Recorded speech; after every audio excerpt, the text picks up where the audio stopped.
Alright,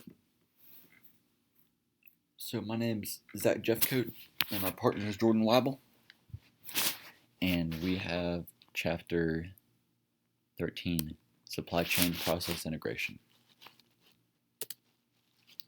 So quick introduction. Process integration refers to the sharing of information and coordinating resources to jointly manage a process. The process integration software market is expected to grow by about 100 billion from 2017 to 2021. This is because this is often a big problem for firms, so they're looking to spend more and more money on it every year. There are countless benefits of collaboration and information sharing between trading partners, including reduced supply chain costs, greater flexibility to respond to market changes, and fewer process problems. Alright, 13.1a, identifying critical supply chain trading partners. For each of the focal firms, products and services, it is important to identify the key trading partners that will enable the successful sale and delivery of end products to the final customers. These trading partners can be identified through successful business dealings. The structure of the network of primary trading partners will vary depending on where the local firm is physically located.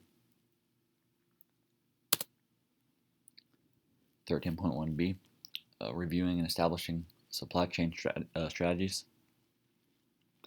At least once a year, management teams should identify the basic supply chain strategies associated with each of its trading partners. These strategies should then translate into internal functional policies.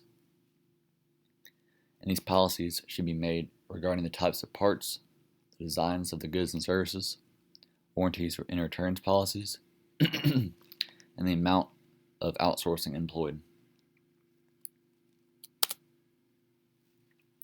Alright, then 13.1c, aligning supply chain strategies with key supply chain process objectives. After the primary strategy has been identified for a supply chain's end product, managers need to identify the important processes linking each of the supply chain trading partners. Then, process objectives need to be put into place to assure that the strategy will be executed. 13.1c continued. According to research done by Lambert, Cooper, and Paig, 8 processes have been identified as vital in the supply chain. Those 8 processes include customer relationship management, customer service management, demand management, order fulfillment, manufacturing flow management, supplier relationship management, product development and commercialization, and returns management. The first one, customer relationship management. It's the process that provides the firm with a structure for developing and managing customer relationships. Customers are identified, their needs are determined, and then the development is underway to meet those needs. So basically, this is just like a basic concept of a relationship from the customer, between the customer and the firm, the managers. Alright, then we got customer service management. The customer service management process is what imparts information to customers while also providing ongoing management of any product and service agreements between the firm and its customers.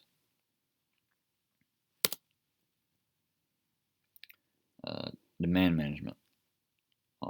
The demand management process is what balances customer demand and the firm's output capabilities.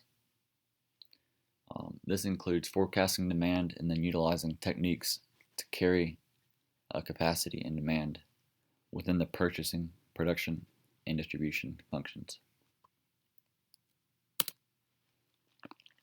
And then we have order fulfillment. The order fulfillment process is the set of activities that allows the firm to fill the customer's orders while providing the required levels of customer service at the lowest possible delivered cost. So basically, order fulfillment is just being as efficient as possible while still doing all the required levels of customer service. And then manufacturing flow management. The manufacturing flow management process is the set of activities responsible for making the actual product, establishing the manufacturing flexibility required to serve the market, and designing the production system to meet cycle time requirements. And we have supplier relationship management. The supplier relationship management process is how the firm manages its relationships with its suppliers. This one's pretty straightforward because most firms will just have a straight up form of management with their suppliers, but it does vary from company to company. And then we have product development and commercialization. The product development and commercialization process is responsible for developing new goods and services to meet changing customer requirements, and then getting those products to market quickly and efficiently. And then the final one of the 8, I believe this is the final one of the 8, we have returns management.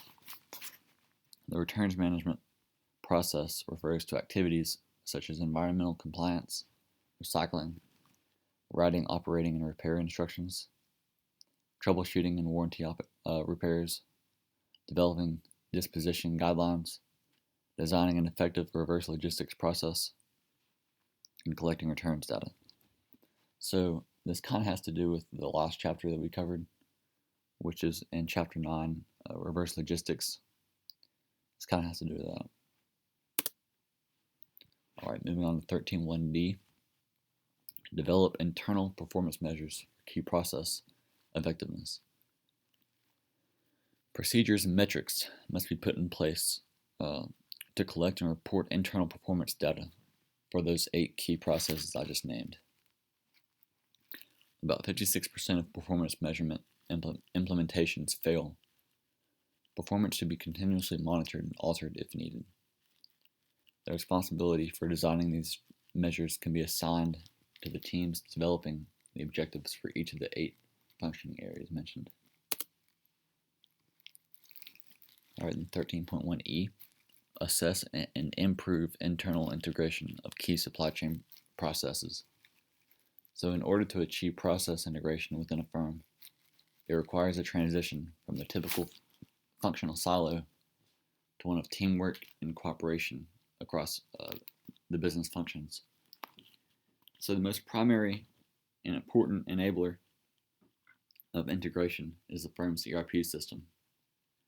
The ERP systems allow like a view of the entire company, organization, and supply chain, which allows for decision makers to have access to virtually anything that has to do with other aspects of the supply chain of the firm.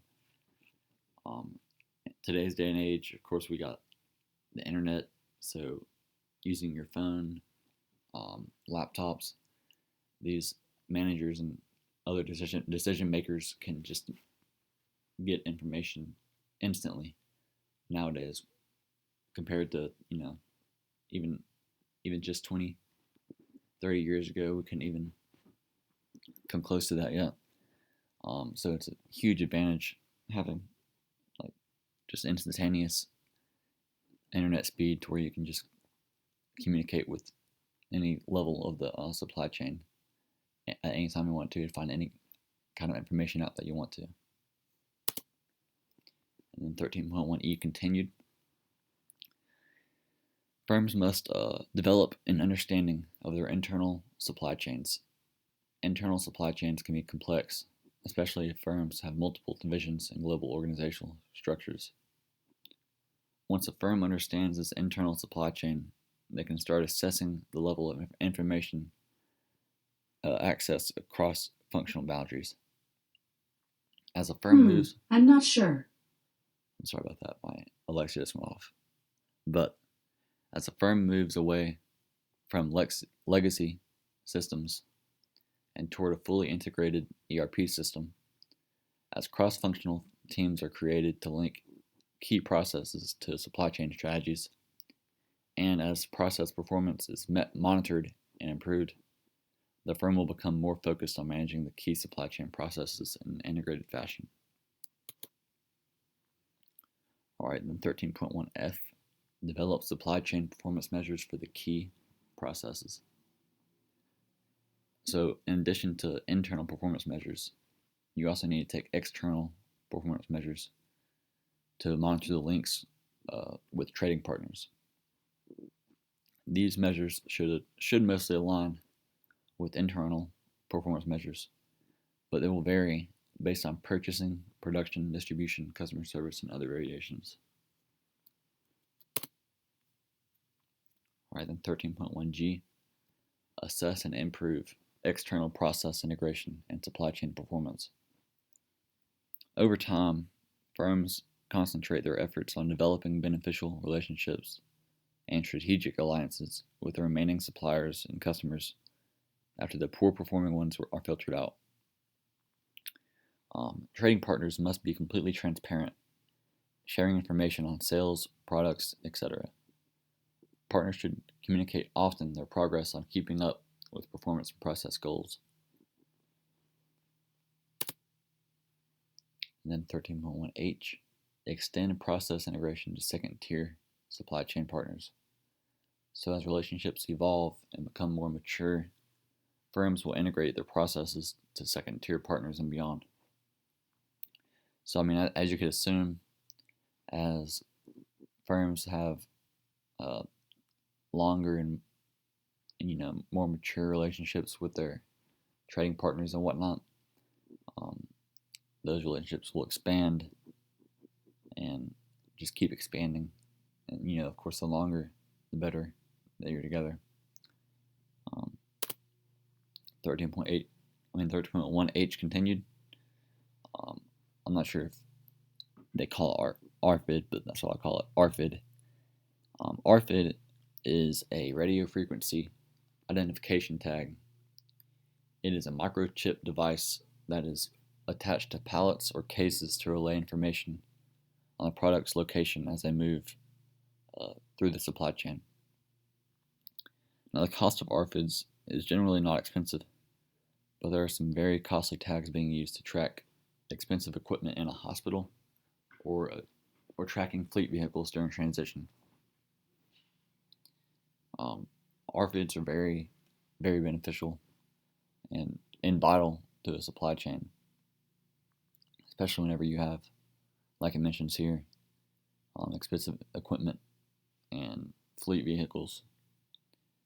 They're a very big proponent to your ERP system, keeping up with where your products are at and where they're going, where they've been. These things can hold all that information.